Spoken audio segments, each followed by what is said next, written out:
So next week, I'm going to start our Lenten sermon series through the Gospel of John, further up and further in, which I'm really excited about.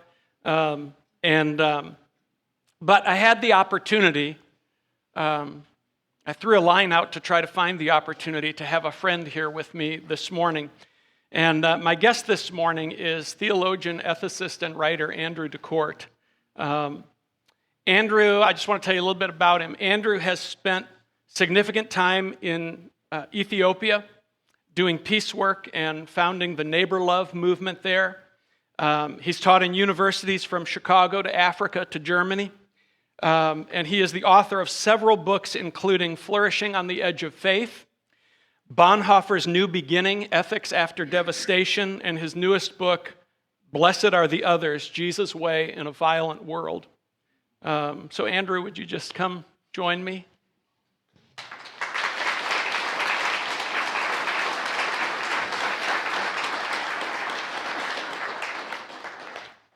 Now, I stole some of that from your official bio, but I want to say, especially because your lovely wife is here with you this morning, that I love how your official bio ends, which is this way. Andrew lives in Chicago with his wife, Lily, a gentle spirit and luminous painter. She is. That might be the best end to a bio that I've ever read. So I'm really glad that you're here. So the way that I met Andrew and we've started to get to know each other is that Andrew was invited to come be a guest at one of our regional post-evangelical collective gatherings. And that evening, Andrew and I met for the first time, and not too long after that, you and I connected and got a coffee and took a long walk on the Naperville River Walk. And I don't know if you remember this, but I told you that day that I had been pretty isolated from thinkers beyond our church, other than books, because I'm a voracious reader, but other than theological writings, I'd been pretty isolated from leaders in the broader church across these recent several years that LifeSpring has been taking this very interesting journey of trying to come back to being a more Christ-centered and Christ-like community. And so for me, talking with you that day, it was like, and I'm a little embarrassed because I talked a lot and you listened well. But I was like a guy who'd been locked up in a closet for a long time with his theological thoughts and had nobody to talk to. And then you said, let's have coffee. And I was like, at your own peril, buddy. But anyway, I'm excited. I was excited to have a couple of hours with someone who I have discovered now, who I discovered that day, has also been on such an interesting journey of faith, trying to find that place that we see and behold in Jesus. And so that was really refreshing for me. I also found out that day, which was interesting. So, Linda and I grew up Roman Catholic, and our first church, our first more evangelical Bible preaching church after we moved on from our Catholic roots was kind of the church you grew up in. And I was like, oh, isn't that interesting? Like you were, yeah, right. So you were like, Dave, yeah, right. Yeah, so you guys were like babies, and we were like newlyweds in that church. For real. Yeah. You guys were like babies or toddlers or something, and we were like newlyweds in that church. So anyway, but I came home from our walk that day, and I don't know, Linda asked me a question. I don't know if she said, like, what is Andrew like, or I don't know, but I remember something I said to her, which I said, I think Andrew is one of the kindest people that I have met. And I just think especially, God, I am already ready to cry this morning. We're just getting started. Let's go. Let's go. I just think in the time in which we're living in, when I was a younger Christian, I was valuing the loudest preachers and the people with the biggest voices and all those kind of things. And today I'm at this place where when I meet someone who is seeking to journey deeply with Christ and there is kindness coming off of them, I think, oh, there it is. There's that thing that we need so desperately. So I have, we're becoming friends, and I I have my perceptions of you, but I'm always a little curious how people would describe themselves. So I'm wondering if you would tell us, who is Andrew DeCort?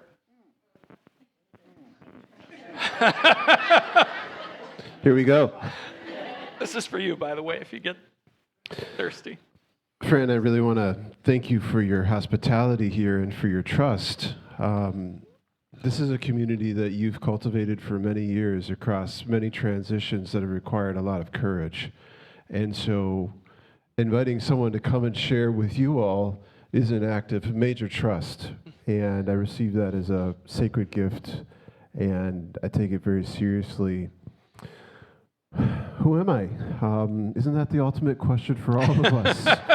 Who are we? I have so many thoughts. I'm a little piece of creation. I'm a beloved child of God. I'm a very imperfect person. I love friendship, and I've come to this description of friendship as naked presence met with enduring acceptance. So I really cherish that kind of naked presence and enduring acceptance that comes in that.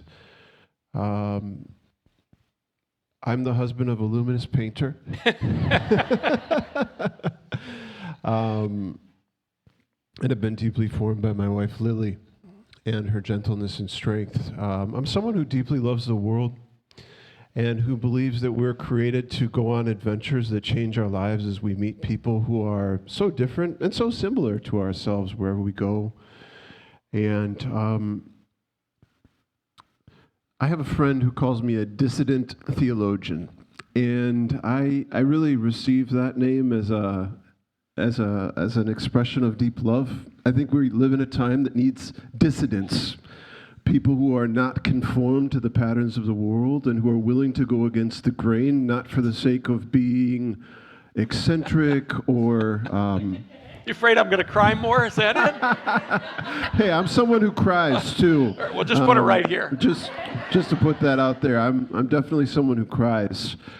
We need people who are willing to seek to live in the truth. And truth is never popular. Truth is never... in the interest of power. And so I'd like to be someone who's willing to do my best to seek the truth and to live in the truth and to speak the truth. And that's what I try to do in my work as a writer, as a friend, as a teacher. Yeah, and I would say I'm someone who cries. Okay, I am. That's a good thing. I am.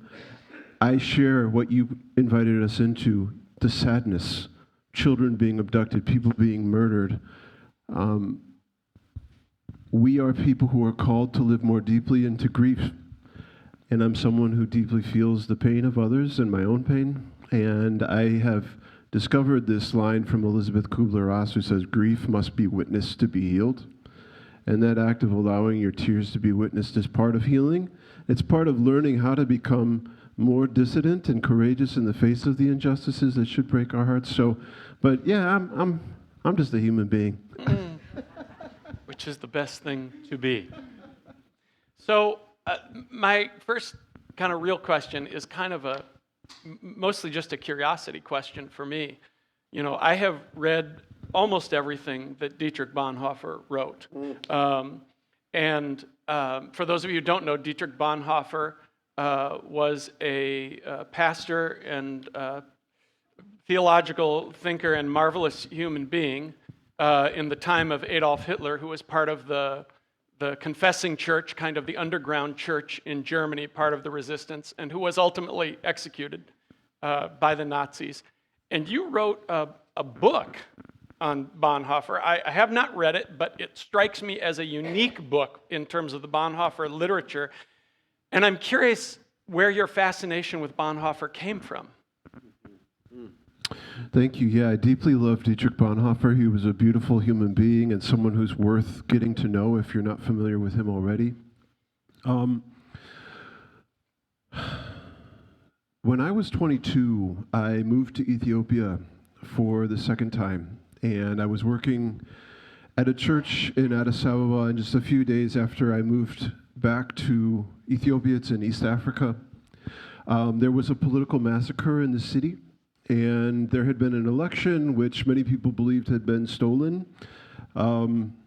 Not in the sense that many people believe that our last election had been stolen, Right. but legitimately. And about 200 people were killed by the police.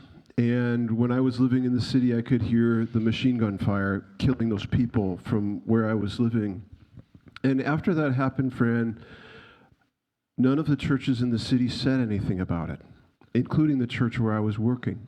And we didn't have prayers like you led us in this morning, saying, God, would you guide us deeper into your love and justice? And if nothing else, would you share the sadness of people who lost children and mothers and fathers and brothers and sisters and neighbors? And I was deeply, deeply disturbed by the silence that came after that massacre, because it was this event that had dismembered the body politic in Ethiopia. And there's a passage from Martin Luther King Jr.'s letter from Birmingham jail that really means a lot to me, where he says that we will be judged not by the words of the bad people, but by the appalling silence of the good people. And I had heard about Dietrich Bonhoeffer in high school, and I was familiar with his line that when Christ calls us, he calls us to come and die, and I was very intrigued and provoked by that line. Well, Jesus calls you, and his invitation is to come and die. But when I was in graduate school, I started reading Dietrich Bonhoeffer more thoroughly, and I read everything that we have surviving from Dietrich Bonhoeffer. It's a big shelf of thick volumes. They're all good. And I realized that one of the questions that was at the heart of Dietrich Bonhoeffer's life is, how do we start again when we've been devastated? How do you begin over when you feel like you've come to your end and there's nowhere to go and there's really nothing to do, and maybe you've lost the heart to continue your life as an individual or as a society? And I discovered that Dietrich Bonhoeffer was this courageous truth teller in the face of these atrocities that were dismembering community. And Dietrich Bonhoeffer was one of the first people, after Adolf Hitler came to power, to speak about the evil that was rising in his society. He gave a radio address in which he had addressed this, and he called Adolf Hitler not a leader, but a misleader.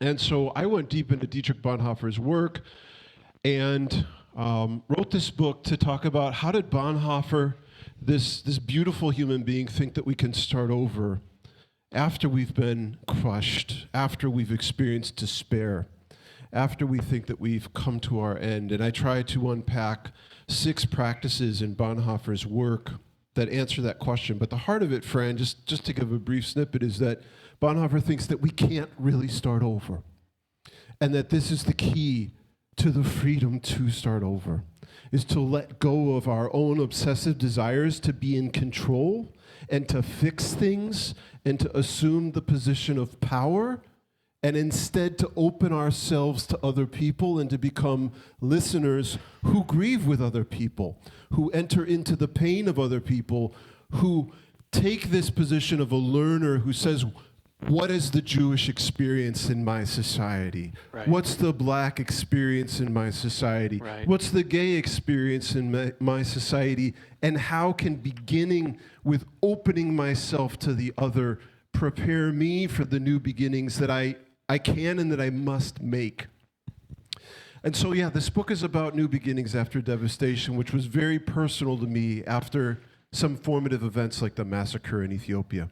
Because the temptation in the face of devastation, personal or communal, is to assume the same forms of power that have led to the devastation. Precisely.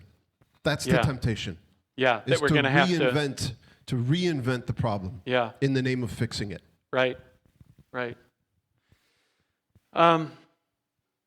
There's been a lot of what in recent years has been, and you don't have to give a long answer to this, but I'm just curious, because it's something I've thought about in the last few years. There's been a lot of talk about sort of the battle for Bonhoeffer in recent years.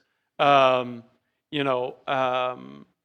was the big Eric Metaxas book, which many of us enjoyed, but then later he became someone that many of us could no longer see our kind of Christianity represented in, Metaxas, not Bonhoeffer. And so then now there's been a flurry of other stuff written about Bonhoeffer. What is the deal with the sort of battle for Bonhoeffer, and what is the deal with that? Yeah, there is a battle for Bonhoeffer. More recently, I've been thinking about AI and the phenomenon of the deep fake. So, as you probably all know, artificial intelligence enables us to generate images and videos that make it look like someone is saying or doing something that they're not. It's not even them. It's a deep fake.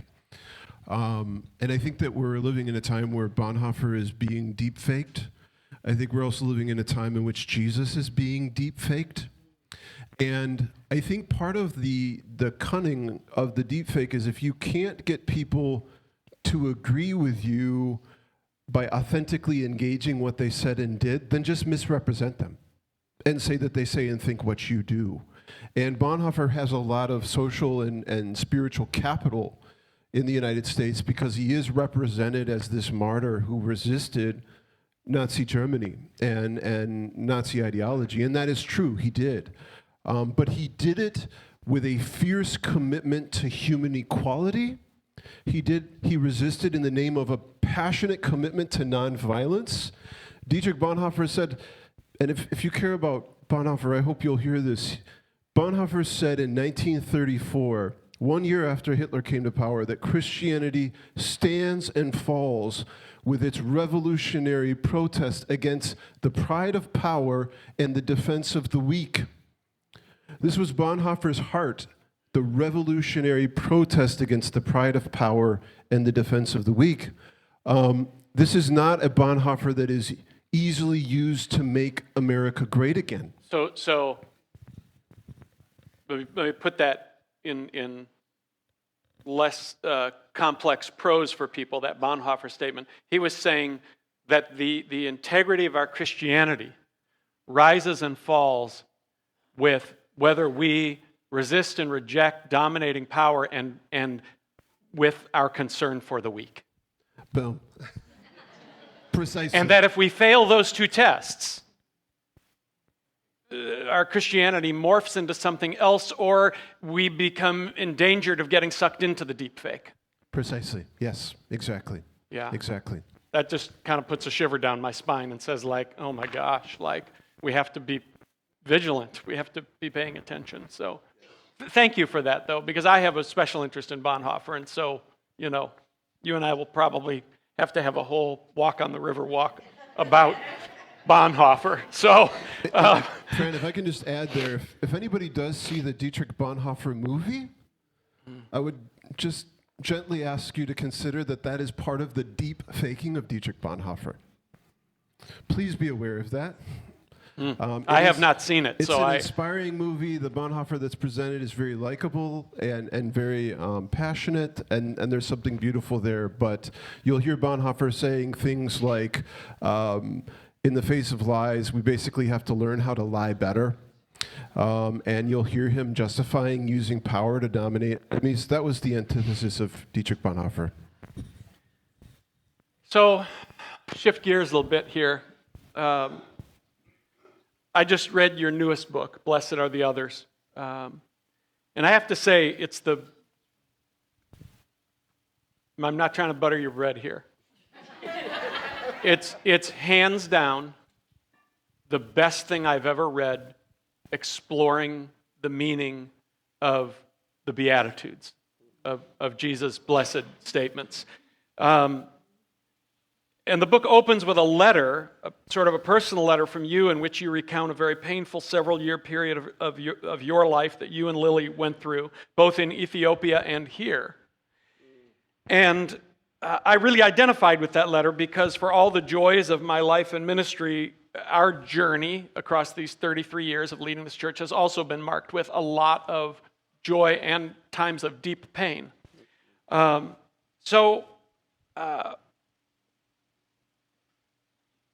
That kind of pain that makes you feel at times like you can't keep going, if we're honest. And so, can you just talk a little bit about what marked that season and how you look back at it now? Yeah, thank you so much. There's a line from James Baldwin where he says, "Those who can't suffer can never grow up." And I don't know why God has designed life that way, Fran, but I've observed that God did design life that way. And 2023 was a year of growing up for me and for Lily. As I mentioned, we had been working in Ethiopia, doing a lot of peace advocacy in the face of the Ethiopian civil war. And the sadness that you express towards the people of Ukraine, I also share for the people of Ethiopia. It hasn't gotten a lot of airtime in Western media, but around 1.2 million people were killed in the Ethiopian civil war. About 20 million people were made to hunger, and about 5 million people were displaced from their homes. And you mentioned that I was part of starting this thing called the Neighbor Love Movement. And we were basically working in Ethiopia, traveling, creating social media content, meeting with influential religious and political leaders with the message that the other is not our enemy, the other is our neighbor. And we really saw this civil war coming before it exploded, because we increasingly heard others being described as enemies. And this happened along ethnic lines, religious lines, and political affiliation lines. And friends, here in the US in 2025, I'd like to remind us that when you start hearing the other described as the enemy, you're getting into very dangerous territory when it comes to the possibility of civil war, and particularly when the enemy starts to become described as an animal or an insect or a monster or demon or dog. Then you're getting in very, very dangerous territory of severe conflict. That's what we were witnessing in Ethiopia, and we had this very simple, seemingly benign, seemingly harmless message: the other is not our enemy, the other is our precious neighbor, who are made and loved by God. And that this is the shared moral vision of Judaism, Christianity, Islam, and just secular values as well. And out of that experience, I learned this lesson, Fran, that when you love the enemy, you become the enemy. You see it, for example, when Jesus tells this seemingly benign, harmless sermon called the parable of the Good Samaritan. And then after that parable, Jesus himself starts being called a Samaritan. And he starts being boxed and labeled as this traitor, or this unclean, polluting infidel. And I started getting so many death threats in Ethiopia, and our dear brothers and sisters there, mostly Christians, said that they would run me over with their cars, butcher my body, throw me off bridges. I got over 50 pages of hate speech, and when you get assaulted with hate for about 4 years in a row, and you are continually told that you are dangerous, that you are evil, that you are hell-bent on destroying others or subverting a country or dismantling a church, I discovered that that's like a screwdriver being turned into the face of your soul. And in the book, I call it soul vandalism. And in 2023, Fran, really right around this time 2 years ago, I found myself just on the floor at night with my face pressed against the carpet with this intense fear that I was about to be abandoned and rejected by people that I love. And I think that that was really some of the internalization of what some people call the gaslighting, or being told that you're someone that you're not, and that you are worthy of being rejected and thrown away. And it was so funny. Do you ever feel like sometimes difficult experiences just kind of stack up and pile on you? Around that time, Lily and I experienced identity theft,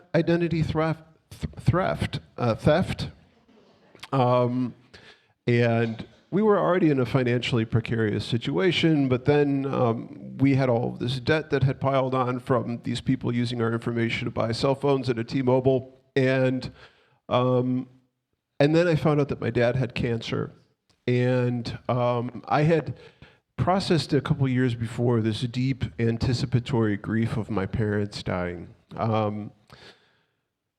again, I don't know if you're familiar with anticipatory grief, but you can start grieving things before they happen to you, and really kind of live in the shadow of that fear and that sorrow of what is to come. And a few years before, I'd really discovered that I carried this deep anticipatory grief of my parents dying, and then I found out right at that time that my father had prostate cancer.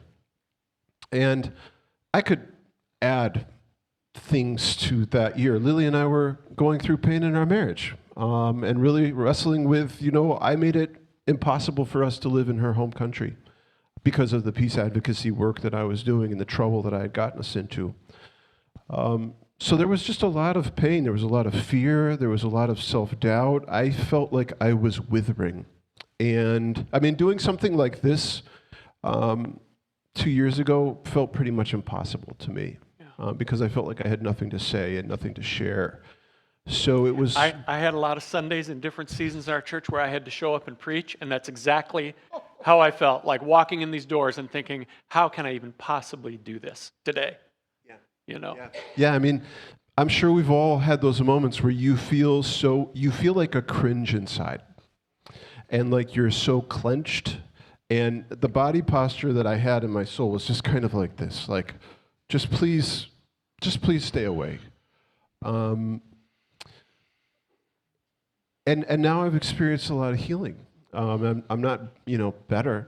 But those who can't suffer never grow up. But those who do pass through suffering and experience some kind of grace or some kind of mercy or accompaniment, it is a process of growing up. There is such a mystery there for us as human beings. And of course, so many of us have been in kinds of Christianity for decades in our lives that didn't understand the formative role that pain and suffering play in our lives. And so they were only things to be rejected. And I don't mean to sit here this morning and say, hey, let's all go suffer. It'll be a great time. I'm not saying that. But there is something about our formation as human beings. And Scripture talks about it. And Jesus talks about it. Unless a grain of wheat falls into the ground and dies, right? And we go, oh yeah, that sounds great. But there is a mystery there to our formation. I know that I would not be, I have 1,000,000 miles to go in my own formation, but I would not be who I am today apart from, don't you think, the suffering experiences that our lives, of various kinds, that our lives have contained. So I want to talk about the Beatitudes a little bit because this has just blown me away. Like, I'm sitting on my couch reading this, and about every 3 pages, I just go, holy crap. And so the first beatitude, which we all know in this language, blessed are the poor in spirit, right? So I think that just sounds pious to people a lot. Like, we should be humble. Blessed are we, the poor in spirit, the humble. Sounds nice, can sound kind of religiously nice, right? But you talk about this on multiple levels, if I can put it that way, in terms of people experiencing material poverty, in terms of the universal poverty common to all people, and in terms of the admission of our own poverty. And so help us get a little handle on blessed are the poor in spirit. Thank you. Yeah, this is really close to my heart. I want to remind us of the Jesus who said these words. As you know, Jesus was a highly traumatized person. One of Jesus' earliest childhood experiences was surviving a political massacre, becoming a refugee, being displaced from your home, growing up in intense vulnerability, then moving to the north of Israel-Palestine, probably becoming a physical laborer under Roman imperial occupation, where you're constantly being humiliated and told that you're simply a tool for other people's agenda and that you have no intrinsic value. You just gave a description of Jesus none of us ever hear, right? Yeah. We see the pictures of Jesus, carrying the lamb in his arms, and he's got a little golden glow around him, and you sit up here and say Jesus experienced a lot of trauma in his life. Yeah, the deep fake Jesus. Right. Deep fake Jesus. And then we know that Jesus, before he said these words, Fran, had just come out of the wilderness. And if you read the Gospels, it says that Jesus was basically wrestling with his demons.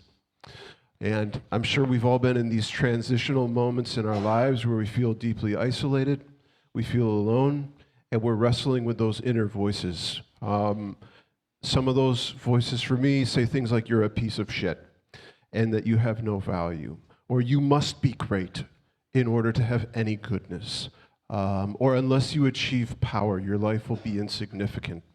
And Jesus was wrestling with all of these inner voices as this highly traumatized person who was about to basically start his public movement. This is when Jesus has this really significant mystical experience, and we could explore that. It's really connected to the sixth beatitude. But it's when Jesus goes to this river and he gets baptized by his cousin, and he has this experience where he hears God say, "You're my beloved child, I delight in you." And he has this kind of psychedelic experience where he sees heaven open and he sees God manifested as this gentle dove, this winged, feathery creature that is safe and that is a symbol of peace. And it seems to me that Jesus really internalized that message that he was beloved, that God saw him as a source of happiness, even in the midst of his suffering and pain. And so Jesus returns and he gives this first public message that's really the manifesto of his movement. And again, we often talk about Jesus' ministry, and that sounds to us like a kind of church gathering like this, and this is fantastic. But what Jesus was really launching was a movement. It was a public invitation to join something that was crossing borders and boundaries and groups of people. And Jesus starts it with such strange and surprising words. He says, "Blessed are the poor in spirit." And I think what Jesus is talking about is people who are intimately familiar with their own trauma, and people who have felt humiliated, reduced to being small, low, insignificant, powerless, helpless, incapable of changing their lives or achieving any kind of status that might be higher than someone else. The word that Jesus uses here for poor is really a body posture. It means like beggarly, like, again, that cringe that is feeling desperate vulnerability. And Jesus is speaking to people in his society who lived under imperial occupation, who had been told that they were worthless, who were told that they needed to submit and be defined by the powers that be in order to have value. And then Jesus speaks this word of dissent, this word of prophetic encouragement that says, when you feel like that, heaven opens to you. That home that called me beloved in my wilderness experience of displacement, of disorientation, of dehumanization, that word from heaven speaks blessing to you, sacred happiness, safety, security, dignity. And this word doesn't come when you are happy and when you are powerful and when you are rich and when you are great. It's often we can hear this word again when we feel small, low, insecure. Friends, I don't know if you've seen any of the drone images of Gaza, but it's haunting imagery because you just see buildings and roads and homes and shops that have been reduced to rubble. And perhaps you have felt like that rubble at some time in your life. Just shattered, just dismantled, bombed out, vacant. Seemingly, again, incapable of having a new beginning. Jesus starts his public movement by saying, if you're familiar with that experience, this transcendent reality that's not defined by a politician's power, that's not defined by a religious leader's orthodoxy, this presence of heaven sees you and speaks, you are at home with God. And you are fully safe, insecure in that love that embraces you right in that emptiness. The paradox I hear in this is that when I'm in a situation in my life where I have the power and I have the money and I'm on top and all is well, if the voice says to me, "You are my beloved child," I say, "That's nice." But when everything is stripped away and I say, "There's nothing," and then the voice says, "Yeah, except that you are my beloved child," now it's defining. I have enough questions for I said to Andrew, we have lots of time. We're going to have 40 minutes.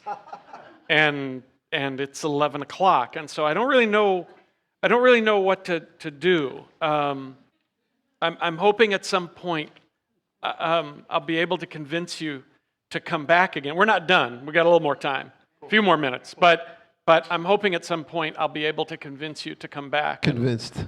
Convinced. Okay.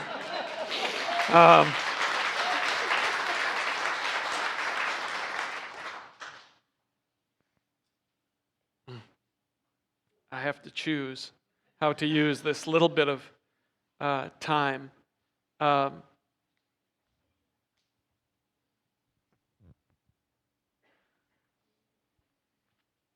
As people, like most of you in this room, who are trying to follow Jesus in the time in which we find ourselves, we're experiencing a lot of things, you know.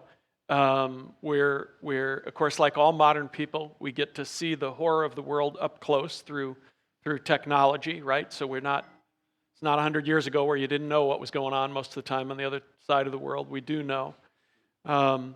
We're living in a time where the landscape is extremely politically divided, where many of us, and I'm only speaking for myself here, but where many of us have had misgivings about what we see many of our fellow Christians that we've traveled with, that we've journeyed with for a long time, what we see them cheering for. It's raising all kinds of questions about how we relate to politics, about who we think God is, what we think God is like, what God would cheer for. And so people are feeling demoralized. People are feeling angry. People are feeling confused, you know, maybe caught between different viewpoints and all those kinds of things. I've been trying over this last few years to find and hang on to some Jesus-centered, Christ-like sort of place, sometimes doing better at that than other times, and trying to live that, you know, in front of our church community the best I can, and sometimes doing good at that, and sometimes failing at that, and everybody here knows that. What should we be paying attention to in this time? Yes, Simone Weil said that attention is the highest form of generosity. And when you really pay attention to something or someone, you're emptying yourself and creating space for them to be present with you and to really occupy the space of yourself. And so I think simply paying attention is the first step, creating that space inside for the voice and the presence of others. I'd like to just gently suggest that we should be paying attention to the Beatitudes. And what I would like to say, just very, very briefly, is that the Beatitudes are not a list of random well wishes that Jesus gives us. They're very tightly and brilliantly integrated way stations in a journey of becoming human. And there's 8 of them. And I think we need to learn how to walk what I call the beatitudinal way. These 8 way stations, these 8 blessings are inviting us into this journey of human transformation. And let me just say a very brief word about the first 3. Like I said, Jesus begins with this word, "Blessed are the poor in spirit." And I'd like to ask, where are we at in doing our poverty work? Am I able to acknowledge that I'm a poor person, that I'm vulnerable, that I wrestle with feelings of inadequacy, experiences of insecurity, maybe that kind of flaring of the desire for power or superiority over someone else to try to make me feel good? Am I doing the work of receiving that voice that calls me beloved and delightful when I feel so incredibly empty and ruined? There's a real challenge here, Fran, when you feel poor in spirit.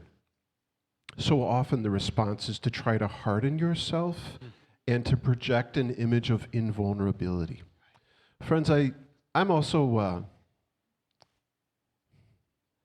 I'm just going to go ahead and say something.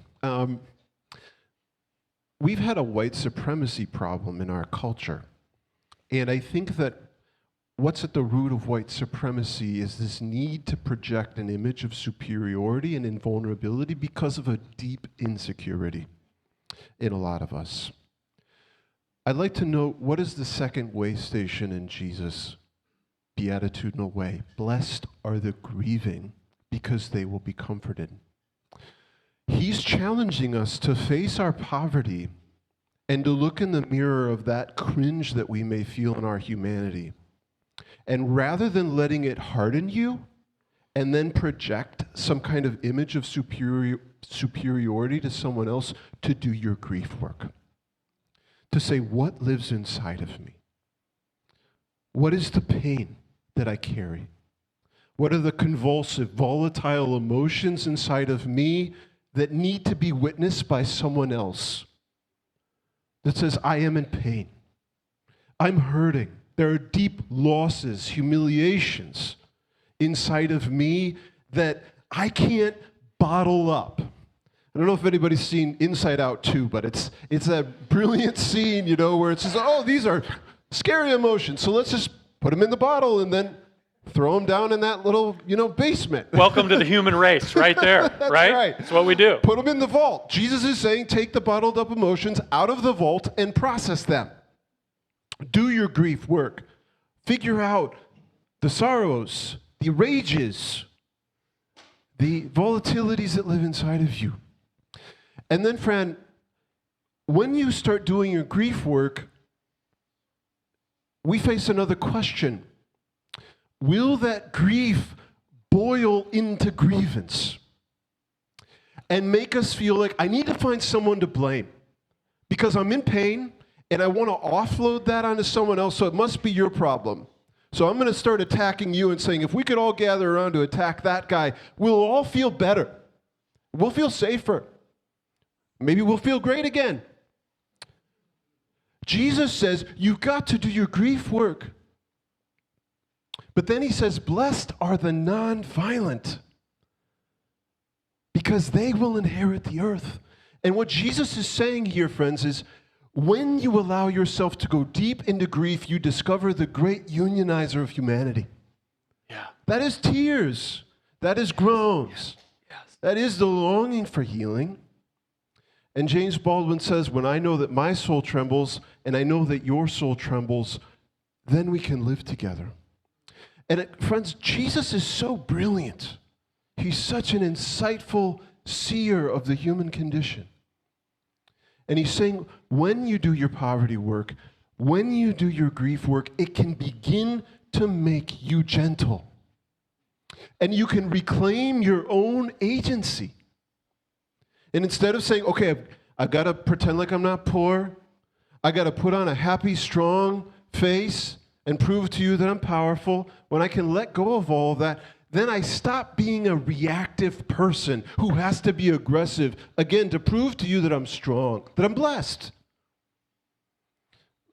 All of which is just rooted in this massive basement of fear in our soul. When you talk about not letting our grief turn into grievance, I think of Rene Girard's work talking about the whole scapegoat mechanism, right? That we make ourselves feel better by finding the common enemy, letting our grief become grievance, and then saying, if we pour it all on this person or this group, that's right, we'll feel a whole lot better, maybe a whole lot more secure. Yes. And it's, I just want to point out, friends, that I think Jesus is doing significant things here. A lot of us are reactive. We're kind of unconscious when we enter into situations that make us feel uncomfortable, insecure, vulnerable. Jesus is saying, when we've done the work of allowing the voice of belovedness to meet us in our poverty, when we've done the work of grieving and allowing ourselves to be comforted by witnesses that say, I see you. I'm hurting too. You're not alone in your pain. Then we can reclaim our agency, and instead of being reactive, we become responsive. Instead of becoming combative, we become creative. And this is where, again, Fran, a lot of the deepfake Jesus has missed this, but Jesus was the ultimate teacher of nonviolence. He said, if people try to take things from you, respond in this creative way that says, I'm still here. You haven't defined me. You haven't defeated me, but I'm not going to mirror your behavior. I'm not going to entrench the cycle of aggression by just replicating what you just did to me. So you're going to curse me. Okay, if you need to do that, that's fine. But I'm going to respond by blessing you. I'm going to respond by speaking words of dignity and life and hope to you. I think part of the reason why we have this reactive, aggressive, violent energy in our society today is because we haven't done the poverty work. Oh man, I'm this vulnerable person. I'm this person that carries these deep pains. We haven't done our grief work. We haven't allowed ourselves to go deep into the mourning and the sorrow that lives inside of us. And so the energy of that has become reactive, aggressive, violent. And Jesus is saying, if you want to avoid that detour that just takes you in a spiral of conflict, go from poverty to grief into nonviolence, this creative agency that enables us to have a new future. So I think we need to give our attention to the beatitudinal way of Jesus, not as just a kind of cute, random lists of like, hey, blessings to you and blessings to you, but to say, here are 8 way stations, here are 8 markers of work that we are all invited to do that will lead us into what Jesus calls rejoicing and being happy. It's interesting because I could see a lot of Christians who are thinking well in these times, answering this question I asked you, like what do we need to do? By saying, I might give an answer like this, like, I don't know, we need to try to not be too pissed off and pray for other people, but that's not your answer. Your answer is Jesus has offered us a way to become human, to become good. But it is not the way we have known it. It is not the way that we have been taught, right? But it's there. And I have to say, it blows my mind that I've been on this Christian journey. I was a little 15-year-old drug addict who opened my heart to Jesus 48 years ago, right? And this whole 48-year Christian journey, what I've heard about the Beatitudes is like, it's nice, right? Hey, blessed are the poor in spirit. Blessed, mourning, that doesn't sound grieving, that doesn't sound too happy. Peacemaker, I could maybe get in on a little of that, Pure in heart, I like to think I'm working on the pure in heart. And you're saying, no, this is a blueprint for a road back to our humanity. And I've said this before in our congregation. My first decades in Bible preaching churches, I never heard the words in a sermon, humanity, human being, right? We talked about believers, right? We talked about being saved. We talked about unbelievers. We never talked about human beings. But Jesus is inviting us to become human again and to find our way back. And I'm so grateful for just we just didn't give you a lot of time to unpack that this morning, but I'm hoping for you guys, you feel like, your appetite was kind of whet this morning. So I am going to ask you at some point to come back and be with us again. And I am going to suggest that, where's Kate? Kate, there's Kat. So in our Beyond the Sermon stuff, this needs to go on our list. So the book is called Blessed Are the Others, Jesus' Way in a Violent World. Andrew brought some copies of this and another one of his books. They're out in the cafe. He's got a real nice little setup. You can just scan the QR code and pay online if you want to buy one of the books. But I will tell you, this is the best thing I've read in a long time. And I hope in the years ahead, we can wrap this church community around Jesus' beatitudinal way. What would that look like? Would you put your hands together for our brother Andrew? Thanks, buddy. Thank you.